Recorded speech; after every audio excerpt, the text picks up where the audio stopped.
Hola, ¿qué tal? ¿Cómo están? Bienvenidos nuevamente a mi canal donde hablamos de literatura, actualidad, etcétera, etcétera, etcétera. Y en este caso estamos hablando de El pez en el agua, la novela de Mario Vargas Llosa que narra sus inicios en su frustrada vida política, aquella vez cuando se lanza a la candidatura de la presidencia de la República del Perú entre el año 1987 y el año 1990, año en donde pierde la postulación contra el hasta entonces desconocido Alberto Fujimori en segunda vuelta. Hoy vamos a leer y comentar el capítulo titulado El intelectual barato. Mm.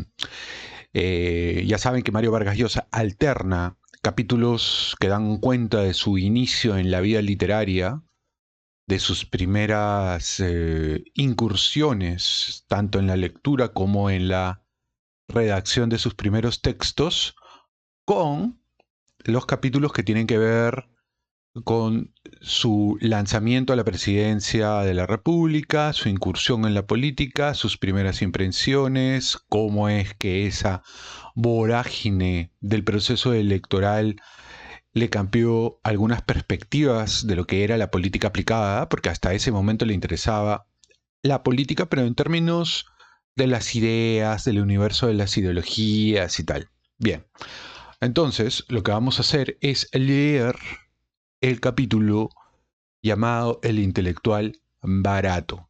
Nos seguimos sumergiendo en el proceso electoral de 1989-1990. En este caso, nos remontamos al 26 de octubre de 1989. Así que acompáñenme con la lectura, por favor. Si les está gustando este video, si les gustan los videos, por favor, denme un gran like para que el algoritmo, ya saben, pueda eh, recomendar este video, y si me pueden dejar un comentario, también se los agradecería mucho. Entonces, empecemos. El intelectual barato. El 26 de octubre de 1989, el diario Portavoz de Sendero Luminoso publicó un comunicado en nombre de un organismo de fachada, el Movimiento Revolucionario de Defensa del Pueblo, convocando a un paro armado clasista y combativo para el 3 de noviembre en apoyo a la guerra popular. A la mañana siguiente, el candidato de Izquierda Unida a la alcaldía de Lima y a la presidencia, Henry Piz García, anunció que el día escogido por el senderismo para el paro armado, él saldría a las calles con sus partidarios a fin de demostrar que la democracia era más firme que la subversión. Yo estaba con Álvaro en mi escritorio, todas las mañanas temprano, antes de la reunión del Kitchen Cabinet, pasábamos revista al programa del día, cuando escuché en la radio la noticia. Al instante, me vino la idea de solidarizarme con la marcha y salir también con mis partidarios a manifestar el 3 de noviembre en respuesta al desafío de Sendero Luminoso.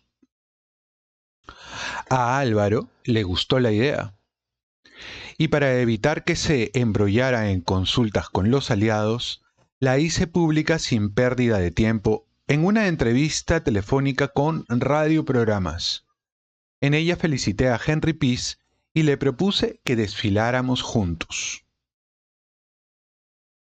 Provocó sensación que se solidarizara con una iniciativa de la izquierda marxista alguien que desde hacía años era blanco de los intelectuales progresistas nativos, de los que Piz formaba parte, y a algunos de mis amigos les pareció un error político. Temían que mi gesto diera a la candidatura de Piz una suerte de espaldarazo. Las encuestas lo situaban por debajo del 10% de las intenciones de voto. Pero este era un típico caso en que las consideraciones éticas debían prevalecer sobre las políticas. Sendero Luminoso venía actuando cada día con más audacia y extendiendo su radio de acción. Sus atentados eran diarios, así como sus asesinatos. En Lima, su presencia se había multiplicado en fábricas, colegios y pueblos jóvenes, donde sus centros de adoctrinamiento funcionaban a la vista de todo el mundo. No era bueno que la sociedad civil saliera a manifestarse en favor de la paz el mismo día que el terrorismo amenazaba con un paro armado. La Marcha por la Paz recibió una ola de adhesiones de partidos políticos, sindicatos, instituciones culturales y sociales y figuras conocidas, y atrajo una enorme concurrencia deseosa de mostrar su repudio al horror en que venía hundiéndose el Perú por el fanatismo mesiánico de una minoría. Presionados por el ambiente, los candidatos del APRA, Alba Castro, y de Acuerdo Socialista, Barrantes Lingán, se adhirieron también, aunque su falta de entusiasmo fue notoria. Ambos hicieron acto de presencia en el monumento a Miguel Grau en el Paseo de la República y se retiraron con sus pequeñas delegaciones antes de que confluyéramos en el lugar la columna de Izquierda Unida y la del Frente Democrático, que habían salido, la primera de la Plaza 2 de Mayo y la nuestra del monumento a Jorge Chávez en la avenida 28 de Julio. Luego de una lenta, entusiasta y disciplinada marcha, convergimos frente al monumento a Grau y allí Henry Peace y yo nos dimos un abrazo. Depositamos flores en el lugar y se cantó el himno nacional. No solo militantes políticos conformaban la gigantesca muchedumbre, también gentes sin partido y sin interés por la política, que sintieron la necesidad de expresar su condena por los asesinatos, los secuestros, las bombas, las desapariciones y demás violencias que en los últimos años habían ido devaluando tanto la vida en el Perú. Había muchos religiosos en las vecindades del monumento a Grau, obispos, sacerdotes, monjas, cristianos laicos, que entre las barras y maquinitas de los partidos hacían oír la suya. Se siente, Cristo está presente. No me hubiera plegado a la Marcha por la Paz si la iniciativa no hubiera venido de Henry Peace, un adversario que, como intelectual y como político, me parecía respetable. Hay muchas maneras de definir lo respetable. En lo que a mí se refiere, me parece respeto el intelectual o el político que dice lo que cree, hace lo que dice y no utiliza las ideas y las palabras como una coartada para el arribismo. No abundan en mi país los intelectuales respetables en este sentido. Lo digo con tristeza, pero sabiendo lo que quiero decir. El tema me desveló hace años hasta que un día creí entender por qué los índices de deshonestidad moral parecían entre las gentes de mi oficio más elevados que entre los peruanos de otras vocaciones. ¿Y por qué habían contribuido tantos de ellos y de manera tan efectiva a la decadencia cultural y política del Perú? Antes me devanaba los sesos tratando de adivinar por qué entre nuestros intelectuales y sobre todo los progresistas, la inmensa mayoría abundaba el bribonzuelo, el sinvergüenza, el impostor, el pícaro, ¿por qué podían con tanta desfachatez vivir en la esquizofrenia ética, desmintiendo a menudo con sus acciones privadas lo que promovían con tanta convicción en sus escritos y actuaciones públicas? Matasietes antiimperialistas en sus manifiestos, artículos, ensayos, clases, conferencias, leyéndolos cualquiera hubiera creído que habían hecho del odio a Estados Unidos un apostolado. Pero casi todos ellos habían solicitado recibido y muchos literalmente vivido de becas, ayudas, bolsas de viaje, comisiones y encargos especiales de fundaciones estadounidenses y pasados semestres y años académicos en las entrañas del monstruo, según la expresión de José Martí, alimentados por la Guggenheim Foundation, la Tinker Foundation, la Mellon Foundation, la Rockefeller Foundation, etcétera, etcétera. Y todos gestionaban frenéticamente, y muchos conseguían, por cierto, ir a injertarse como profesores a esas universidades del país al que habían enseñado a sus alumnos, discípulos y lectores a execrar como responsable de todas las calamidades peruanas.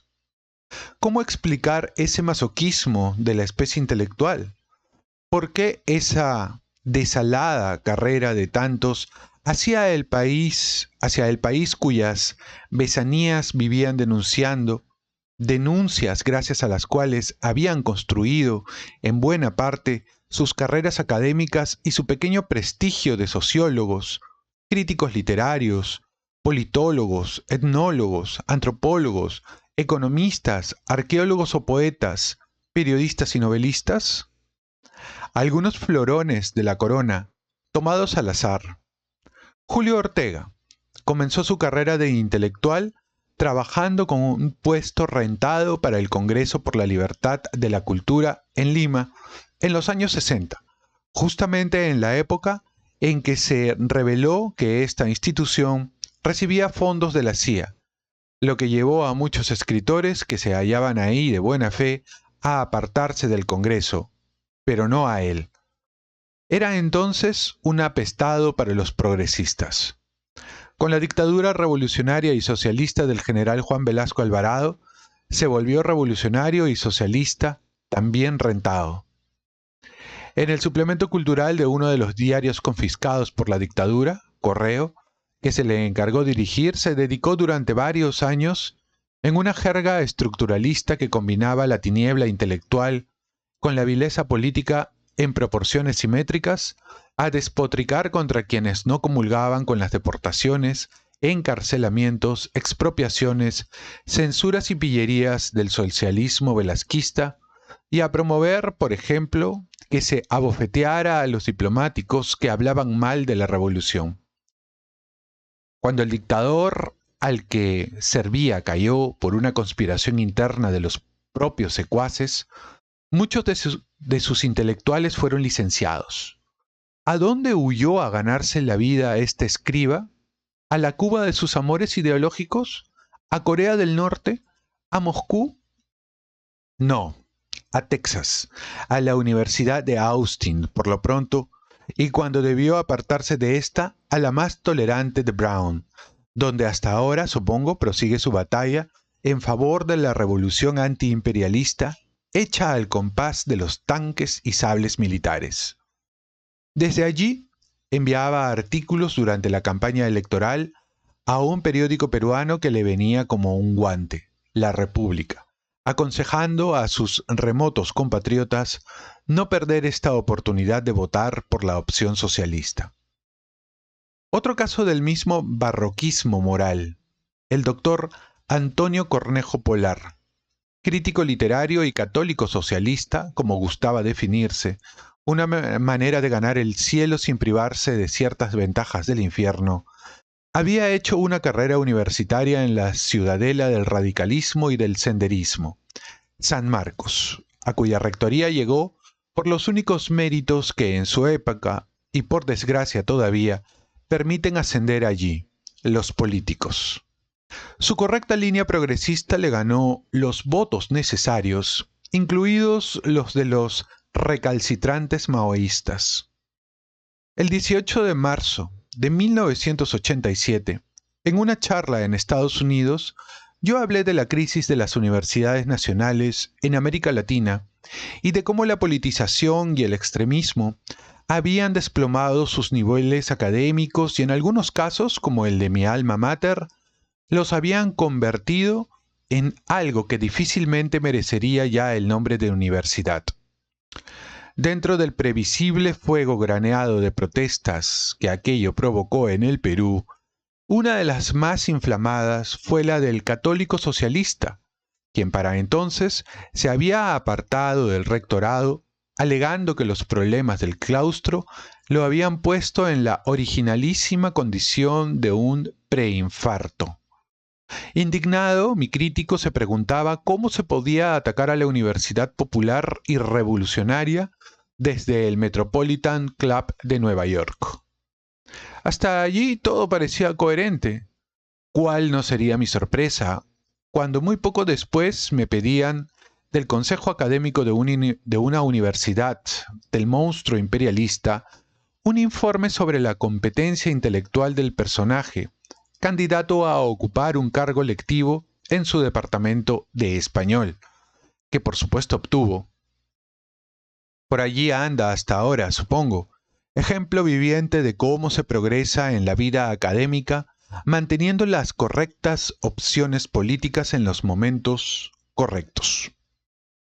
Se podría citar 100 casos más, variantes todos de esta práctica: fingir una persona pública unas convicciones, ideas y valores por conveniencia profesional y al mismo tiempo desmentirlas alegremente con la conducta doméstica.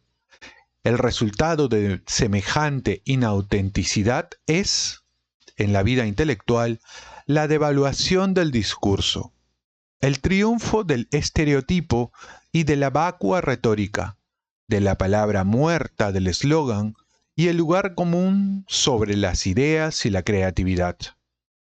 Por eso, no es accidental que, en los últimos 30 o 40 años, el Perú no haya producido en el dominio del pensamiento casi nada digno de memoria, y sí, en cambio, un gigantesco basural de palabrería populista, socialista y marxista sin contacto con la realidad de los problemas peruanos. En el dominio político, las consecuencias han sido peores, porque quienes habían hecho de la duplicidad y el embauque ideológico un modus vivendi, tenían el control casi absoluto de la vida cultural del Perú, y producían casi todo lo que los peruanos estudiaban o leían y el alimento ideológico del país en el que podían aplacar su curiosidad o sus inquietudes las jóvenes generaciones. Todo estaba en sus manos. Las universidades y los colegios nacionales y muchos privados, los institutos y centros de investigación, las revistas, los suplementos y publicaciones culturales y, por supuesto, los textos escolares. Con su incultura y desprecio hacia toda actividad intelectual, los sectores conservadores que hasta los años 40 o 50 tenían todavía la hegemonía cultural del país, con esa brillante generación de historiadores, como Raúl Porras Barrenechea y Jorge Basadre, o filósofos como Mariano Iberico y Honorio Delgado, habían perdido la batalla hacía tiempo y no habían producido ni talentos individuales ni una acción en conjunto capaz de enfrentar el avance de los intelectuales de izquierda, quienes a partir de la dictadura del general Velasco monopolizaron la vida cultural. Pie de página, cosa que hasta ahora se mantiene, eso no ha cambiado para nada. Y sin embargo, el pensamiento de izquierda tenía un ilustre precursor en el Perú, José Carlos Mariátegui, 1894-1930. En su corta vida, produjo un impresionante número de ensayos y artículos de divulgación del marxismo, de análisis de la realidad peruana y trabajos de crítica literaria o comentarios políticos de actualidad notables por su agudeza intelectual, a menudo por su originalidad, y en los que se advierte una frescura conceptual y una voz propia que nunca más reapareció en sus proclamados seguidores. Aunque todos se llamen mariateguistas, desde los más moderados hasta los extremos, el propio Abimael Guzmán, fundador y líder de Sendero Luminoso, dice ser discípulo de Mariátegui, pasando por el PUM, Partido Unificado Mariateguista. Lo cierto es que, a partir del corto apogeo que él significó para el pensamiento socialista, este entró en el Perú en una declinación que llegó a tocar fondo en los años de la dictadura militar, 1968-1980, en los que el debate intelectual pareció confinarse entre estas dos opciones, el oportunismo de izquierda o el terrorismo. Los intelectuales tuvieron tanta responsabilidad como los militares en lo ocurrido en el Perú en aquellos años, sobre todo en los primeros 7, 1968 a 1975, los del general Velasco, en los que se adoptaron todas las soluciones equivocadas para los grandes problemas nacionales, agravándolos y precipitando al Perú en una ruina a la que Alan García daría la última vuelta de tuerca. Aplaudieron la destrucción por la fuerza del sistema democrático que, por defectuoso e ineficiente que fuera, permitía el pluralismo político, la crítica, la vida sindical y el ejercicio de la libertad. Y con el argumento de que las libertades formales eran la máscara de la explotación, justificaron que se prohibieran los partidos políticos, que no hubiera elecciones, que se confiscaran las tierras y se las colectivizara, que se nacionalizaran y estatizaran centenares de empresas, que se suprimiera la libertad de prensa y el derecho de crítica, que se institucionalizara la censura, que se expropiaran todos los canales de televisión, los diarios y gran número de estaciones de radio, que se diera una ley para avasallar al Poder Judicial y ponerlo al servicio del Ejecutivo, que se encarcelara y deportara a cientos de peruanos y se asesinara a unos cuantos. En esos años, apoderados de todos los medios de comunicación importantes que había en el país, se dedicaron a machacar aquellas consignas contra los valores democráticos y la democracia liberal, y a defender en nombre del socialismo y la revolución los abusos e iniquidades de la dictadura. Y por supuesto, a abrumar de insultos a quienes no compartíamos su entusiasmo por lo que los psicofantes de Velasco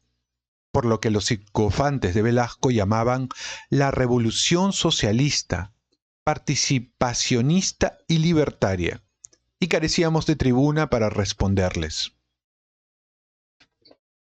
Algunos, los menos, actuaron de esta manera por ingenuidad, creyendo de veras que las ansiadas reformas para acabar con la pobreza, la injusticia y el atraso podían venir a través de una dictadura militar que, a diferencia de las de antaño, no hablaba de civilización cristiana y occidental, sino de socialismo y revolución. Estos ingenuos, como Alfredo Barrenechea o César Hildebrand, se desengañaron rápidamente y pasaron pronto al bando de los réprobos del poder. Pero la mayoría de ellos no estaban con la dictadura por ingenuidad ni por convicción, sino, como su conducta posterior lo demostró, por oportunismo. Habían sido llamados. Era la primera vez que un gobierno del Perú llamaba a intelectuales y les ofrecía unas migajas de poder. Entonces, sin vacilar, se echaron en brazos de la dictadura con un celo y una diligencia que a menudo iban más allá de lo que se les pedía. De ahí sin duda que el propio general Velasco, hombre sin sutilezas, hablara de los intelectuales del régimen como los mastines que tenía para asustar a los burgueses. Y en efecto, ese fue el rol a que el régimen los redujo, ladrar y morder desde los periódicos, radios, canales de televisión, ministerios y dependencias oficiales a quienes nos oponíamos a los desmanes. Lo sucedido con tantos intelectuales peruanos en esos años a mí me produjo un verdadero trauma. Desde mi ruptura con Cuba, a fines de los 60, había pasado a ser objeto de los ataques de muchos de ellos, pero, aún así, tenía la sensación de que actuaban como lo hacían, defendiendo lo que defendían, guiados por una fe y unas ideas. Después de haber visto esa suerte de abdicación moral generacional de los intelectuales peruanos, en los años de la dictadura velasquista, descubrí lo que aún hoy creo, que aquellas convicciones no son, para la gran mayoría, sino una estrategia que les permite sobrevivir, hacer carrera, progresar. En los días de la estatización de la banca, la prensa aprista difundió, con mucho bombo, unas declaraciones furibundas de Julio Ramón Ribeiro, desde París, acusándome de identificarme objetivamente con los sectores conservadores del Perú y oponerme a la irrupción irresistible de las clases populares. Ribeiro, escritor muy decoroso hasta entonces amigo mío, había sido nombrado diplomático ante la UNESCO por la dictadura de Velasco y fue mantenido en el puesto por todos los gobiernos sucesivos, dictaduras o democracias, a los que sirvió con docilidad, imparcialidad y discreción. Poco después, José Rosas Ribeiro, un ultraizquierdista peruano de Francia, lo describía en un artículo de Cambio, trotando por París con otros funcionarios del gobierno aprista en busca de firmas para un manifiesto en favor de Alan García y de la estatización de la banca que firmaron un grupo de intelectuales privados peruanos establecidos allí.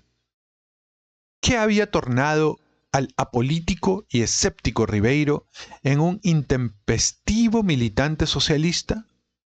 ¿Una conversión ideológica? El instinto de supervivencia diplomática. Así me lo hizo saber él mismo en un mensaje que me envió en esos mismos días, y que a mí me hizo peor efecto que sus declaraciones. Con su editora y amiga mía, Patricia Pinilla, dile a Mario que no haga caso a las cosas que declaro contra él, pues solo son coyunturales. Entonces entendí una de las expresiones más dramáticas del subdesarrollo. Prácticamente no había manera de que un intelectual de un país como el Perú pudiera trabajar, ganarse la vida, publicar, en cierta forma vivir como intelectual sin adoptar los gestos revolucionarios, rendir pleitesía a la ideología socialista y demostrar en sus acciones públicas, sus escritos y su actuación cívica que formaba parte de la izquierda. Para llegar a dirigir una publicación, progresar en el escalafón universitario, obtener las becas, las bolsas de viajes, las invitaciones pagadas, le era preciso demostrar que estaba identificado con los mitos y símbolos del establecimiento revolucionario y socialista. Quien no seguía la invisible consigna se condenaba al páramo, la marginación y la frustración profesional. Esa era la explicación. De ahí la inautenticidad. Esa, según fórmula de Jean-François Revel, hemiplegia moral en que vivían repitiendo, por un lado, en público, toda una logomaquia defensiva, especie de contraseña para asegurar su puesto dentro del establishment, que no respondía a ninguna convicción íntima, mera táctica, de lo que el anglicismo llama posicionamiento. Pero cuando se vive de este modo, la perversión del pensamiento y el lenguaje resulta inevitable. Por eso, un libro como el de Hernando de Soto y su equipo del Instituto Libertad y Democracia, El Otro Sendero, a mí me había entusiasmado tanto. Por fin aparecía en el Perú algo que revelaba un esfuerzo para pensar con independencia y originalidad sobre la problemática peruana, rompiendo los tabúes y los esquemas ideológicos congelados. Pero una vez más en el país de las promesas incumplidas, también en este caso la esperanza, apenas nacida, se frustró. Cuando creía encontrar la explicación de lo que Sartre llamaría la situación del escritor en el Perú en tiempos de la dictadura, escribía en la revista Caretas unos artículos bajo el título común de El intelectual barato, que en esta ocasión, con razón, aumentaron la vieja fobia contra mí de quienes se reconocían intelectuales baratos. Alan García, con su intuición infalible para este género de operaciones, reclutó a varios de ellos para que fueran sus mastines y me los lanzó armados con las armas que manejan tan bien. Ellos tuvieron un importante papel durante la campaña y no ahorraron esfuerzos para que ésta descendiera a la mugre. El primer contrabando o el primer contratado fue, gran paradoja, un periodista mercenario que había servido fielmente a Velasco desde la dirección de la Crónica. Un personaje del que se puede decir, sin temor a equivocarse, que es el más exquisito producto que el periodismo de estercolero haya forjado en el Perú, Guillermo Thorndike. Desde aquel diario, con una pequeña banda de colaboradores reclutados en las centinas literarias locales, la excepción era Abelardo Oquendo, uno de mis mejores amigos de juventud, de quien nunca pude entender qué hacía allí, rodeado de escribidores resentidos e intrigantes como Mirko Lauer, Raúl Vargas, Tomás Escajadillo y aún cosas peores. Alternó la adulación al dictador y la cerrada defensa de sus acciones con campañas de infamia en contra de esos opositores a quienes la censura sobre los medios de comunicación nos impedía responder. Una de las peores víctimas de estas diatribas fue el partido aprista, a quien al mismo tiempo que le hurtaba buena parte del programa de gobierno, la dictadura velasquista pretendía, a través del Cínamos, robarle las masas. Cuando los sucesos del 5 de febrero de 1975, en que una huelga de policías degeneró en motines populares contra el régimen, y en el incendio del Círculo Militar y el diario Correo, el diario dirigido por Thorndike responsabilizó al partido aprista de los desmanes e intoxicó a la opinión pública con una campaña antiaprista frente a la cual eran un juego de niños las cacerías de brujas contra el partido de Haya de la Torre de la prensa civilista de los años 30. Pocos años después, sin embargo, desde la dirección del diario La República, otra manifestación eximia de la cloaca hecha prensa, el personaje pasaría a servir a Lapra y a Alan García con el mismo entusiasmo e idénticas malas artes que a Velasco. En premio, luego de la victoria electoral de Alan García, fue enviado a Washington, a costa de los contribuyentes peruanos. Su simpática mujer, de quien nunca nadie supo jamás que tuviera una relación siquiera casual con la cultura, fue nombrada agregada cultural del Perú ante la OEA. De allí trajo rápidamente el presidente Alan García a Guillermo Thorndike en los días de la estatización de la banca para que pusiera en acción sus técnicas de intoxicación de la opinión pública y las campañas de guerra sucia contra los que nos oponíamos a ella.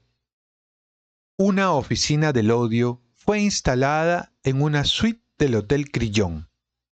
Desde allí, bajo la dirección de Thorndike, y preparados por él, salían hacia los diarios, radios y canales gobiernistas las acusaciones, insinuaciones y los ataques más abyectos contra mi persona y mi familia. Entre los infundios estaban, según la vieja treta de robar y salir corriendo al grito de «al ladrón», el de haber sido yo velasquista.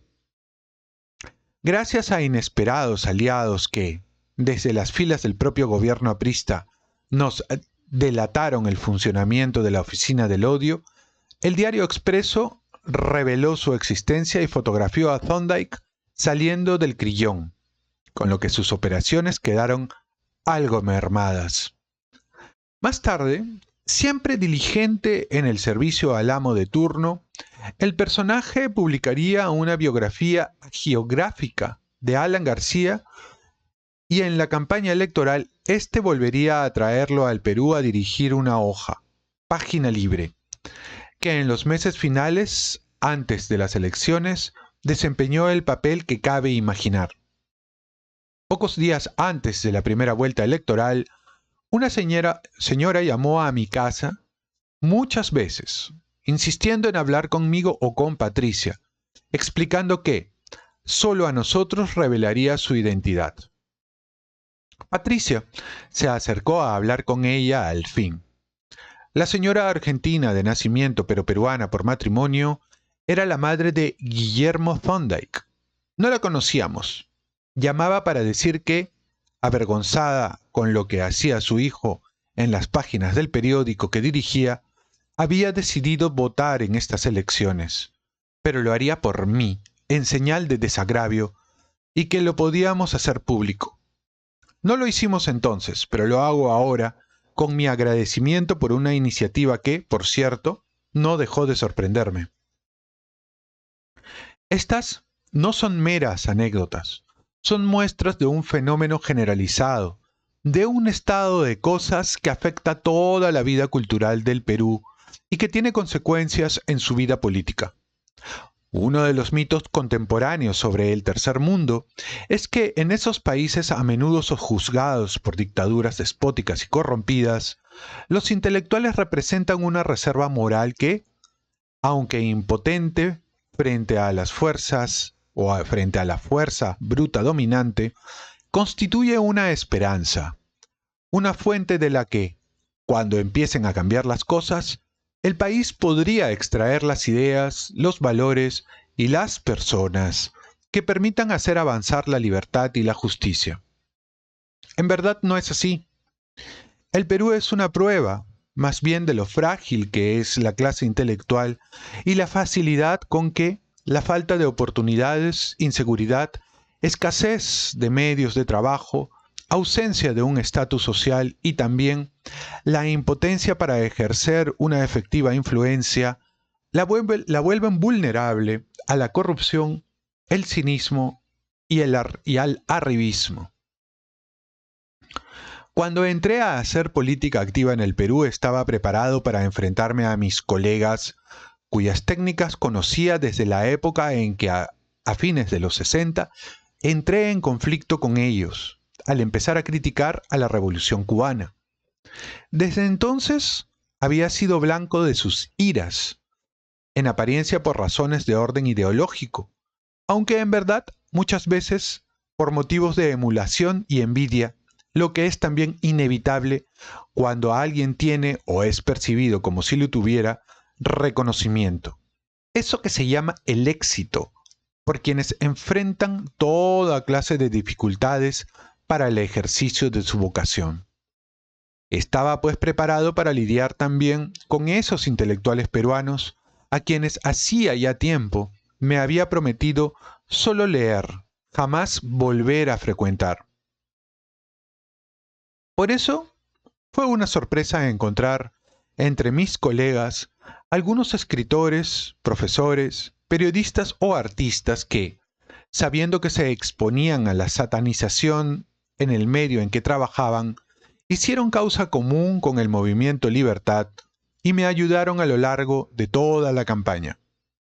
No me refiero a mis amigos como Luis Miro Quesada Garland o Fernando de Cislo, con quienes habíamos dado juntos batallas políticas desde mucho tiempo atrás, sino a personas como el antropólogo Juan Ocio, el historiador y editor José Bonilla, los ensayistas Carlos Susunaga y Jorge Guillermo Llosa, el novelista Carlos Thorne y un buen número de otros que, como ellos, trabajaron empeñosamente por una victoria del Frente, y a las varias decenas de profesores universitarios que integraron nuestras comisiones de plan de gobierno, o quienes sin estar inscritos en libertad me prestaron un apoyo invalorable con sus escritos y sus pronunciamientos, como los periodistas Luis Rey de Castro, Francisco Igartua, César Hildebrandt,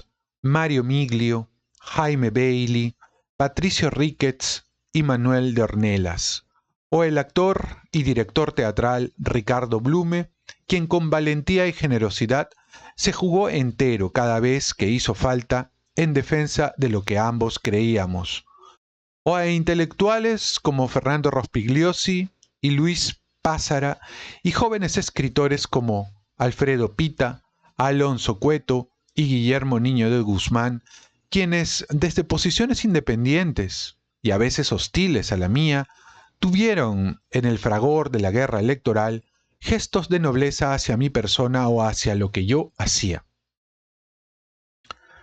Pero también entre los adversarios hubo algunos intelectuales cuya conducta me llamó la atención, por las razones que ya he dicho. No me esperaba de ellos la corrección con la que actuaron, aún en los momentos más caldeados del debate político. Ese fue el caso de Henry Piz García, profesor universitario, sociólogo, director por un tiempo de un conocido Instituto de Investigación Social, DESCO, financiado por la socialdemocracia alemana. Henry Piz fue teniente alcalde con Alfonso Barrantes en la alcaldía de Lima y estrecho colaborador de este antes de la ruptura que los enfrentó a ambos como líderes de las dos facciones de izquierda en la élite presidencial. La actuación de Piz, que encabezaba el sector más radical y en el que precisamente abundaban los intelectuales baratos, fue ejemplar. Se esforzó por hacer una campaña de ideas, promoviendo su programa sin recurrir jamás al ataque personal o a la maniobra de mala ley, y actuó en todo momento con una coherencia y sobriedad que contrastaba con la de algunos de sus seguidores. En su vida personal, por lo demás, siempre me había parecido igualmente consecuente con lo que escribía y defendía como hombre público. Esta fue una razón decisiva para acompañarlo en la marcha por la paz. Luego de ella, toda la atención pública y mi propia actividad se concentraron en la campaña municipal. En el fin de semana que siguió a la marcha por la paz, 4 y 5 de noviembre, recorrimos con Juan Inchaustegui y Lourdes Flores los pueblos jóvenes de Canto Chico, María Auxiliadora, San Hilarión, Huáscar, así como muchos otros en Chosica y Chaclacayo. Y la semana siguiente viajé por distintos departamentos del interior, Arequipa, Moquegua, Tacna y Piura, participando en decenas de mítines, caravanas, entrevistas, caminatas en favor de los candidatos del Frente Democrático. En esos últimos días de la campaña municipal, las tensiones internas entre las fuerzas de la alianza parecieron evaporarse y conseguimos dar una imagen de entendimiento y unión que preludiaba un buen resultado para nuestra primera prueba de fuego electoral el 12 de noviembre. Sin embargo, las elecciones municipales no trajeron la aplastante victoria que para nosotros que anunciaban las encuestas.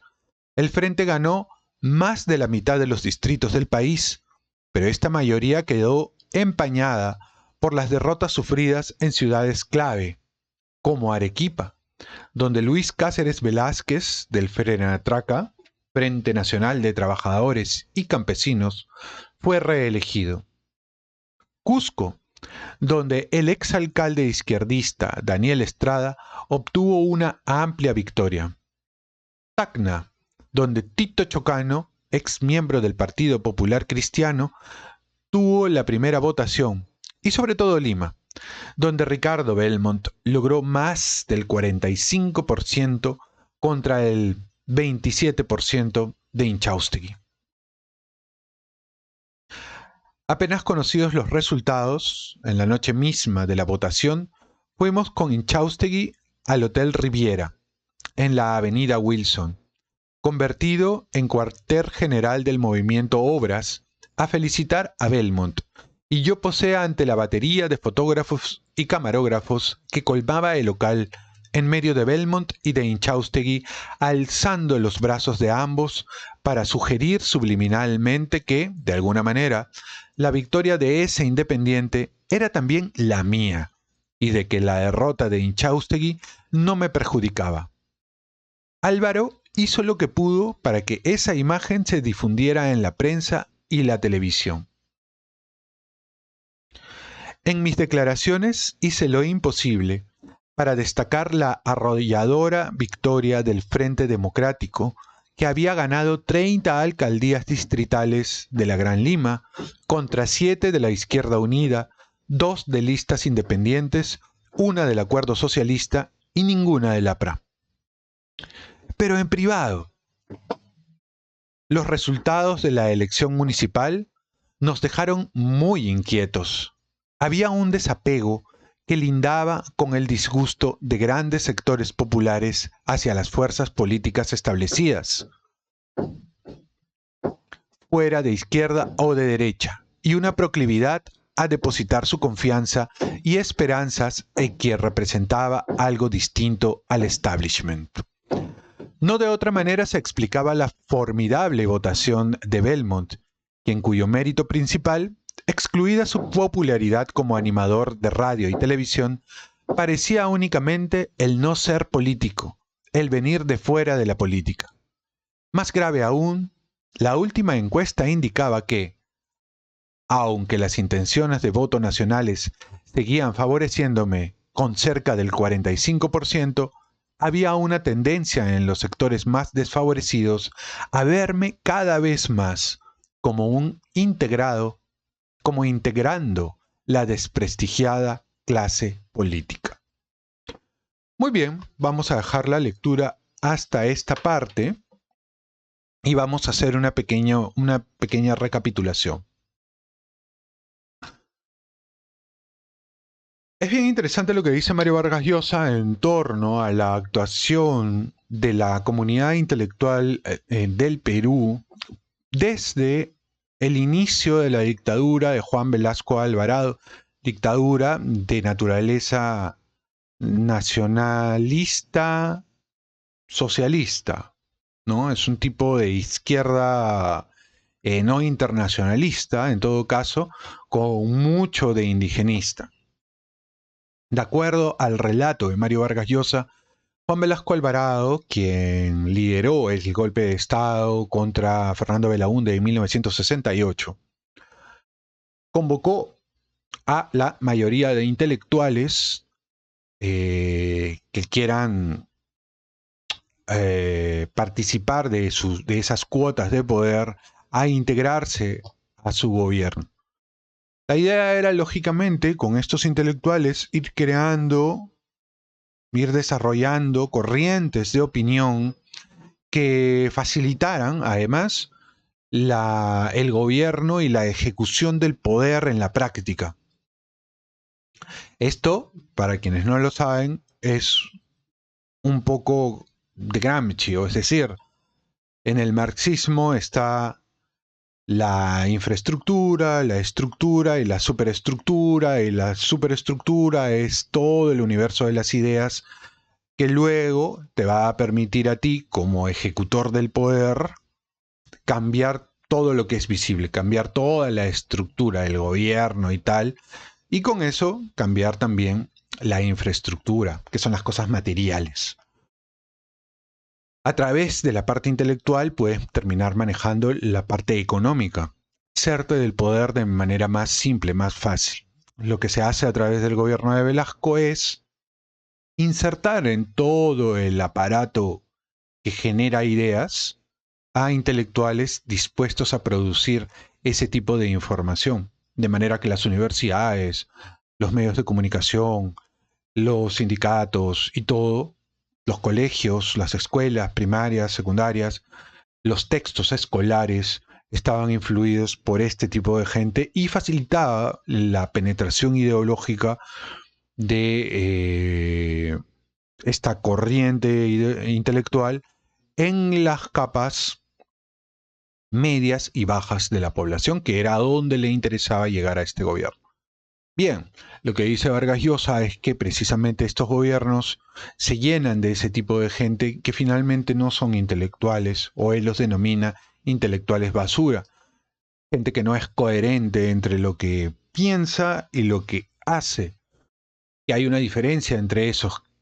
Incluso menciona a Ribeiro, Julio Ramón Ribeiro, quien había sido amigo de Mario Vargas Llosa. El problema es que Ribeiro no tuvo la capacidad de salir al extranjero como lo hizo el propio Mario, ¿no? Y esa salida al extranjero de Mario Vargas Llosa es lo que finalmente lo catapulta al nivel de intelectual internacional del que hoy goza. Bueno, y sin embargo, es a Henry Piz García, un político e intelectual profesional de la sociología, a quien sí le tiene un respeto por la coherencia que dice Mario Vargas Llosa, él tiene. Entonces, es así como se ha venido manejando también el mundo desde esa época hasta hoy. Hoy por hoy, probablemente toda la gestión intelectual del Perú, y no solamente del Perú, diría del mundo, está manejada por diferentes tipos de marxismo. En el caso hay un marxismo globalista, hay un marxismo tal vez más indigenista y tal, pero todo está copado por ese tipo de pensamiento, incluyendo ahora, por ejemplo, las producciones norteamericanas, el cine y tal. Todo está copado por un pensamiento marxista de corte globalista, de corte modernista. Tal vez no con las características que tuvo antaño, pero Odaño sí se maneja de esa manera. Muy bien, espero que les haya gustado este video. Si es así, por favor, suscríbanse al canal y si no están suscritos, si sí están suscritos, regálenme un like y regálenme un comentario para que el video pueda viralizarse y llegar a otros segmentos poblacionales. Conmigo hasta la próxima y como siempre, paz y bien y cuídense mucho. Nos vemos.